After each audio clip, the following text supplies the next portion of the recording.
தம்பி வணக்கம். நாங்க ஈரோடு போன வாய்க்கால் கொண்டத்து கனிமுத்து மாரியை கோயிலும், ஸ்ரீ அங்காளம்மன் கோயிலும், ரணகாளியம்மன் கோயிலுக்கும் வந்திருக்கிறோம். ரொம்ப வருஷமா எங்க மச்சனுக்கு கல்யாணம் ஆகாம இருந்தது. இந்த கோயிலுக்கு வந்து தான் கல்யாணமே நடந்தது. கல்யாணம் நடந்து சாமி சொன்ன மாதிரியே ஃபர்ஸ்ட்டு தான் இந்த பாப்பா பொறந்தாங்க. அது வந்து மார்கழி மாசம் பௌர்ணமி அன்னைக்கே குழந்தை பிறக்குன்னு சொல்லி, பௌர்ணமி அன்னைக்கே அந்த பொண்ணு பொறந்தாங்க. பொண்ணு பொறந்து இன்னைக்கு 3 வீக் ஆச்சு. அப்ப சாமிக்கு செய்ய வேண்டியதை செஞ்சோம். 2வது பையன் வேணும்னு கேட்டிருந்தோம். ஆத்தா கிட்ட குறை வச்சிருந்தோம். ஆத்தா அதே மாதிரி தம்பி முகத்து கனிங்க. ஆத்தா அதே மாதிரி தம்பியே பிறந்தது. செவ்வாய்க்கிழமை பிறந்தது. தம்பி பிறந்து இன்னைக்கு 45 நாள் ஆச்சு. ஏன்னா இதே மாதிரி வந்து மக்கள் அனைவரும் வந்து இங்க பயனடைக்குமாறு ரொம்ப கேட்டுக்கொள்கிறோம்.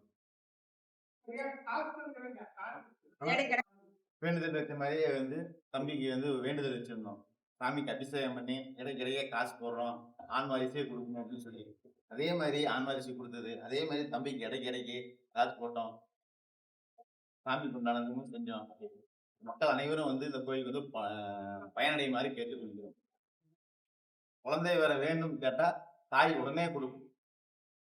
வாங்க நீங்களும் வாங்க அருள் தருவீங்க.